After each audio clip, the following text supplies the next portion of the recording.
Namaste children, namaste. A hearty welcome to all my beloved students. How are you children? You must have probably understood the very first chapter in 10th standard mathematics. Yes, it is arithmetic progression, AP.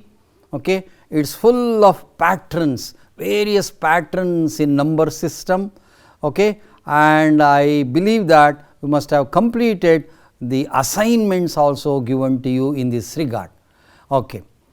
Children, the earth on which we live, okay, the nature around us is so beautiful, colorful, amazing and diversified also. Okay. Look at the plants for some time children. Okay, I will show you some leaves of the plants. Look at the first leaf, beautiful yellow color leaf, blue, green with yellow, and see this is another type of leaves you are seeing almost like a triangular shape, and now there is another green, deep green leaves with a yellow flower also. Don't you think it is so beautiful? The shapes are so beautiful, exciting children. Okay. So, in triangular shapes, we have got isosceles triangle, equilateral triangle, and in quadrilaterals, we will have square, rectangle, rhombus, trapezium shapes also you can see in the leaves of the plants, and even in some regular polygons also like regular pentagon, regular hexagon, and even you have seen just now a beautiful circular shapes also. Okay? Yes, and all these shapes, don't you think we have studied in your previous classes their definitions, properties, areas, constructions, and why don't you recall them children for some time. So, recall all these things which you have learned in your geometry classes. Okay? Fine. Now, I wanted to tell you one important main objective of learning geometry or studying geometry. Have you ever thought of this children? So, the very important objective of studying geometry is this children, to know about the shapes, to know about the areas. This is the main objective of studying geometry children. In Kannada, we call this as akaragalu ಮತ್ತೆ ವಿಸ್ತೀರ್ಣಗಳು. ಇದನ್ನು ಅಧ್ಯಯನ ಮಾಡತಕ್ಕಂಥದ್ದೇ ರೇಖಾಗಣಿತದ ಒಂದು ಪ್ರಮುಖ ಉದ್ದೇಶವಾಗಿದೆ. Okay children, I wanted to tell you very briefly what do you mean by shape. Okay. So, shape means it is nothing but the external form of something that we see or we feel. This is called the meaning of a shape. Okay, because we are going to talk about the shapes of triangles only in particular, and you already know the concept of area also. Area means, yes, it is the amount of surface contained within the boundary of a figure children. These are the important terminologies which we will be using very frequently in this chapter. Okay. So, please make a note of this also. Okay. Now, I wanted to briefly tell you in this introductory session on chapter 2 called triangles, we are going to study the shapes, in particular triangular shapes only. Let us try to understand in this chapter, in this unit. So, in order to understand this children, I would like to place it before you some 5 different varieties of situations which you have already learned from your previous classes. Are you ready children with the classwork, pen, instrument box? So, please make a note of them very carefully, neatly and systematically also. So, by trying to understand these things very sincerely, the 5 situations which I am going to tell you right now, we shall start today's lesson. Are you ready, children? Yes. Here we go, children. Yes. The first one is this, children. Look at this situation number 1. Here is a right angled triangle. We have seen this. Here is a right angled triangle ABC, in which angle ABC is equal to 90. The moment you see this, I think you will recall one important property. Okay, the side AC is called the hypotenuse, and you will say that AB square plus BC square is equal to CA square. See, this is the square on this side, this is the square on this side, this is our hypotenuse, and here is the square on this. So, area of this is equal to sum of the areas of these two. This is called, come on, tell me what is the name of this theorem? This is called Pythagoras theorem. Okay. One of the most important theorem, children, that we have to understand. Okay. So, how to prove this, children? This is the important objective of this particular chapter. Okay. We are going to discuss in this chapter, chapter number 2, called triangles. Now, let us go to the situation number 2. Here is a figure. What is this figure is called as? Yes, it is called a tumbler. It resembles a tumbler or a bucket. Okay, and technically it is called as the frustum of a cone. And in this session, in this year, in fact, we are going to discuss the volume of this frustum of a cone, which is 1/3 pi h into r square plus r, r and r being the radii of the bottom and the top, children. H is the height between the perpendicular distance between the two circular bases. Okay. You are going to understand this, work out many problems in the chapter number 15, and it is called surface area and volume. We are going to discuss the problems only, but not the derivation part. So, if you want to really understand this, you need to understand this chapter number 2. Now, here is another important third situation, children. Look at this, the 3 triangles. Look at the angles, children. In all the cases, it is 90 x 90 minus x, correct? Can you observe that in all the 3 triangles, the angles are 90 degrees, x degrees and 90 minus x. And the side opposite to the right angle, you know that it is called hypotenuse. Let us denote each side of the right angle triangle as by lower cases P, Q, R in the first triangle, K, L, M in the second triangle, and U, V, W in the third triangle. No doubt, hypotenuse is the longest side, and say we wanted to compare how far the side denoted by P is smaller than R, how far K is smaller than R, and U is smaller than W. So, if you want to compare these two sides, what is that we need to do? We have to take the ratio between the sides like this, P divided by R. If you take the ratio like this, then you will come to know how far P is smaller than R. In the second right angle triangle also, you can take the ratio between K and M, so that you can compare the lengths of the two sides denoted by K and M, and L by W also.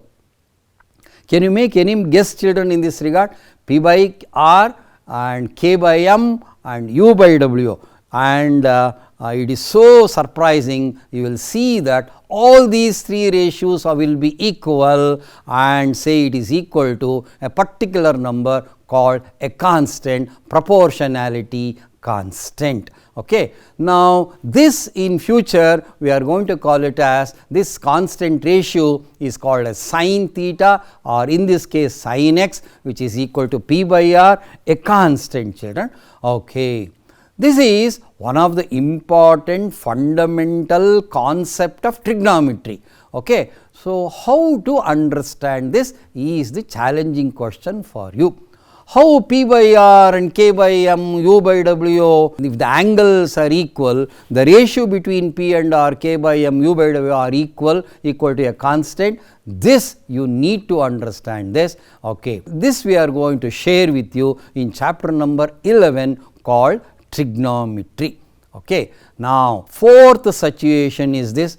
Oh, you have drawn this in your previous classes. Can you name this diagram?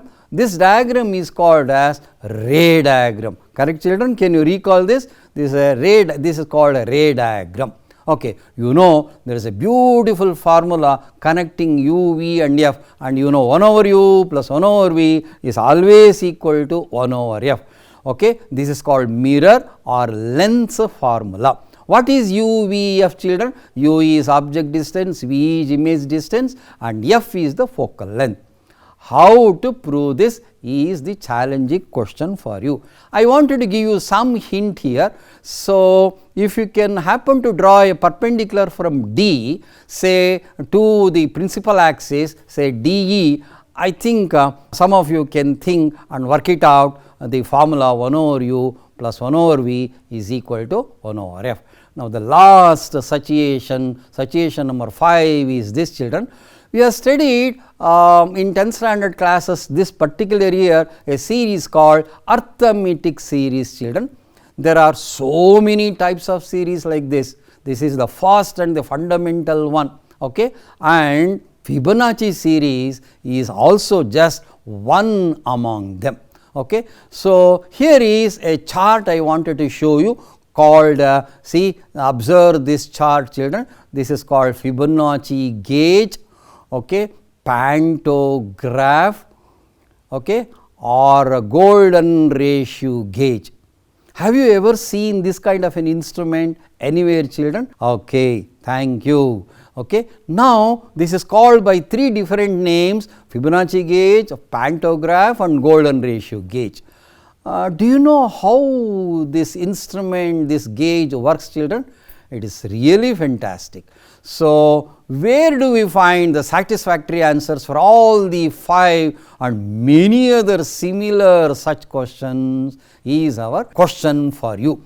So, in order to answer all the above questions very successfully, which are from various chapters of previous years, we need to understand carefully certain basic concepts. For this, we need to refer one and only one particular chapter from 10th standard mathematics, that is the chapter number 2 called triangles. I think you were able to appreciate the beauty of the importance of this particular chapter called triangles. Without this, I do not think it is possible to understand the entire 10th standard textbook. So, all the concepts in this chapter are so important. Shall we start, children, with this preamble? Okay. So, chapter number 2, triangles, is a very fundamental and a very important chapter for you. For this, we have allotted 8 sessions are allotted for this, and this being the first session. Okay. Before we commence this chapter, children, here is a brief statistics of this chapter. It is worth to have a statistic something like this, where you will be seeing number 1, what are the concepts that we are going to understand, the number of worked examples or the problems, and the number of activities, etc. So, I am going to show you briefly a very important statistics for you. Here it is. For this, carefully observe the next slide. Look at this chart, children. The columns are concepts, number of worked examples, example number, exercise number and number of problems in it, number of activities, number of pages printed in the textbook. See, look at the concepts column, about 9 theorems are there with 14 worked examples and 6 exercises with 65 problems and 6 activities, children. For this, about 38 pages out of 402 from volume 1 and volume 2 are printed in our textbook. So, roughly say it works out to 10%. So, in the public examination also you can expect 10% of 80, which means 8 marks you can definitely expect for this chapter. Okay. So, please have statistics like this for each and every chapter, and also at the end of the chapter a note to the reader is given, 2 notes to the reader is given to you, you please go through that also. In other words, in this chapter there are about 79 problems. So, 14 worked examples and 65 problems. The purpose of showing you is this: for the public examination even the worked examples are also equally important. Please read them and study them, make a note of it in your class or book, children. And in the entire textbook the statistics is this: about 56 exercises are there, 168 problems with 582 exercise questions are there, children. Altogether it works out to be 750 problems. More the problem we work out, so more the clarity we have, do not think otherwise. It is a very, very small thing. Please bother to understand the entire textbook. Okay. Now, with this introduction I am going to start the chapter called triangles. Look at this figure, children. Here are a pair of triangles ABC and triangle DF. You can also draw this, take scale, pencil and neatly draw with the help of scale and pencil a pair of triangles like this. Once you draw this, take the protractor and measure the angles in both of them. Say in this case you can see that angle B is 60, unfortunately angle E is also 60, children. Okay. Now, let us come to angle C and F. In this case angle C is say somewhere around 30 degrees and angle F is also 30 degree. Therefore, angle C and angle F are equal and each equal to 30 degrees. So, 60 plus 30 is 90. We know sum of the 3 angles of a triangle is 180 degrees. Therefore, what should be the third angle, children? So, this is the symbol for 90 degrees. So, angle A is 90, angle D is also 90. Therefore, we write angle BAC is equal to angle EDF, which is equal to 90. Children, have you ever drawn a pair of triangles like this? Have you ever seen such a pair of triangles, these children? Okay. Or can you just tell me what is the name of this kind of a triangle? What is the name that you wanted to suggest?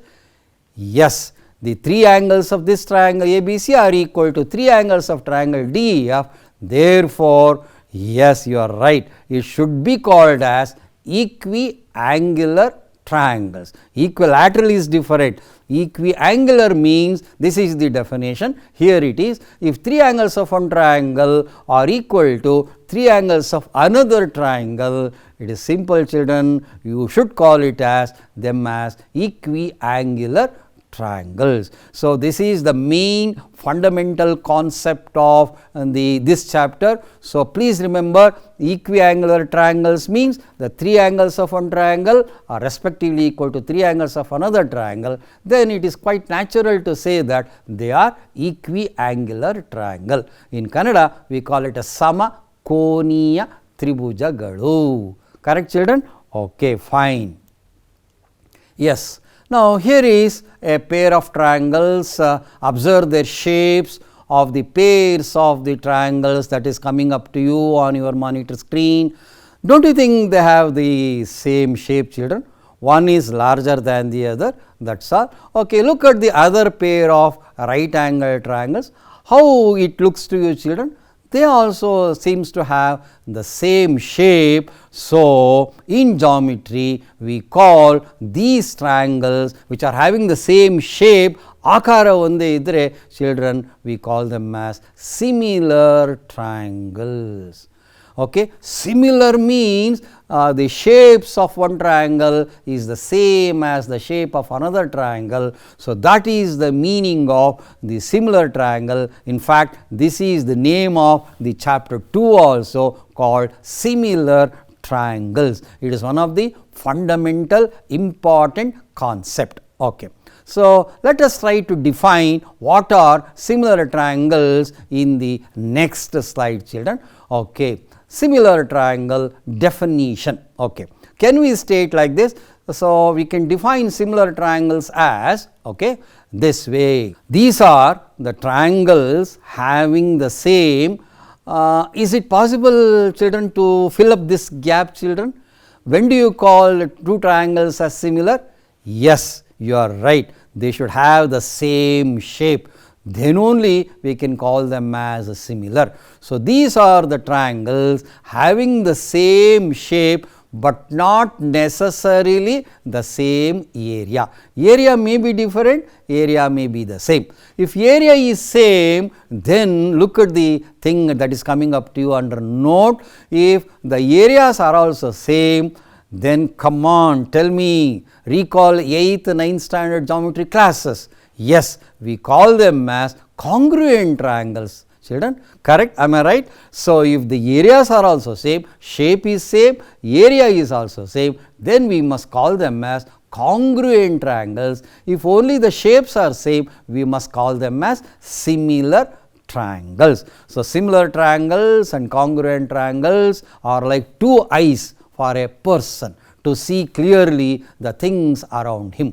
Okay. So, these are the figures are also coming up to you. Congruent triangles, look at them, they have got the same shape, they have got the same area. Such a pair of triangles are called as congruent triangles. Otherwise, if the shape is only same, it is called similar triangles. Okay. Now, here is a definition of congruent triangles also. I would like to define this way. If two triangles have point number 1 the same shape and point number 2 condition number 2 the same area, then we call them as, they are called as congruent triangles. Children, in Kannada we call it as so nicely, children, it is called sarva sama. ಸರ್ವ ವಿಧದಲ್ಲೂ ಸಮ ಆಗಿದ್ದರೆ ಏರಿಯಾನೂ ಒಂದೇ ಇದ್ದು ಶೇಪೂ ಒಂದೇ ಇದ್ದರೆ ಆವಾಗ ನೋಡಿ ಆ ಸರ್ವಸಮ ತ್ರಿಭುಜಗಳು ಅಂತ ಕರಿತೀವಿ, ಕಾಂಗ್ರುಯೆಂಟ್ ಟ್ರಯಾಂಗಲ್ಸ್ ಅಂತ ಕರಿತೀವಿ ಮಕ್ಕಳೇ. ಸೊ ಕಾಂಗ್ರುಯೆಂಟ್ ಟ್ರಯಾಂಗಲ್ಸ್ ಸರ್ವಸಮ ತ್ರಿಭುಜಗಳು ಅಂತ ಕರಿತೀವಿ. ಓಕೆನಾ? Yes, congruent means identical in all respects. That is called the meaning of the word congruent. Here is a brief comparison between similar triangles versus congruent triangles. Okay. Look at the study the shapes first, children. In both the cases, shapes are same. Okay, similar triangles, congruent triangles, they will have the same shape. Okay. In similar triangles, the areas may be different or areas may be same, but in congruent triangles they will have, both the triangles will have same area. Now, look at the symbol that we use to denote similarity and congruency. See, the sleeping S in between them should be read as similar to. Triangle ABC is similar to triangle DF.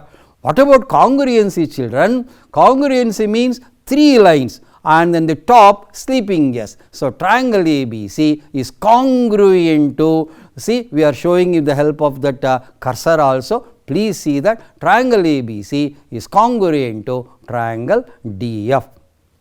Okay. Now, this is called in Kannada Samarupa.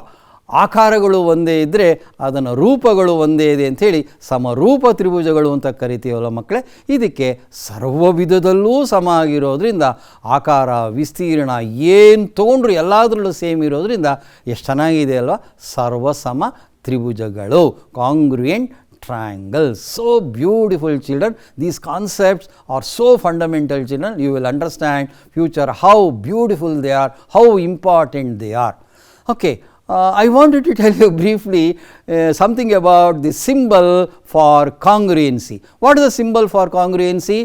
Equals, on the top of that sleeping S. Do you know what is the concept behind this symbol for congruency? It is this. So, that is the symbol for similarity. If you just write single sleeping S, we read it as similar, and this is, that is the sleeping S, and whereas this is the sign of equality. Okay. So, both these things are combined in the symbol congruency. If two triangles are equal in area, okay, then we must call them as congruent triangles. hence this symbol. So, equality means if two triangles are equal in area, then they will have same shape as well as same area. Therefore, we write equal sign, and on the top of that we write the symbol for similarity, that is sleeping S also, and this is how I think the symbol for congruency must have been obtained or understood. Okay, so beautiful. So, equals plus similarity is equal to, that is nothing but the symbol for congruency. Okay. See, we have now recalled congruent triangles which are studied in 8th standard, and try to understand similar triangles. Before we go to the next important concept, children, we need to recall one more important concept, children, which is that another important concept is required to understand this chapter thoroughly, children. We are going to use very frequently in this chapter, and it is converse of a theorem, which is equally important for our future understanding. So, briefly I would like to recall what do you mean by converse of a theorem. In Kannada it is called as viloma prameya anta karitare. So, how do you define this, children, converse of a theorem? If data of a theorem is made to prove or hypothesis of a theorem is made conclusion, and the to prove part of the theorem is made data, then we call each statement as the converse of the other. Every theorem, whatever theorem you take, it will have two things: hypothesis, that is data, and whatever we want to conclude, that is called to prove. Just you interchange this. You make data as to prove as data, then you get another important statement, and that is called converse of the other statement. Okay. So, in geometry, if you do not understand, if you do not follow converse of a theorem, you are actually done with only 50% of the concept. So, please pay the importance for converse of a theorem also. Okay. Congruent triangles versus similar triangles, we are trying to understand this. So, congruent triangles, do not you think they are similar triangles only? If two triangles are congruent, shape will be same, area will be the same. So, we can say congruent triangles are nothing but similar triangles. Now, can you tell me what is the converse of this statement, children? Okay, this is a very important statement. What is the converse of this statement? And once you state the converse also, you should never stop there. You should always inspect whether the converse is true or false also, because there are many cases are there where converse is not at all true. So, we have to validate that also. Is the converse is true always? Can you tell me the converse of the statement, if two triangles are congruent, then they are called similar triangles. What is the converse of this? Yes, can you think for a while, children? Good, you are doing it. Yes, what is the converse of this? The converse is definitely this: if two triangles are similar, then they are called congruent triangles. Is it true, children? If two triangles are similar, can we say that they are congruent? Can you agree with this statement, children?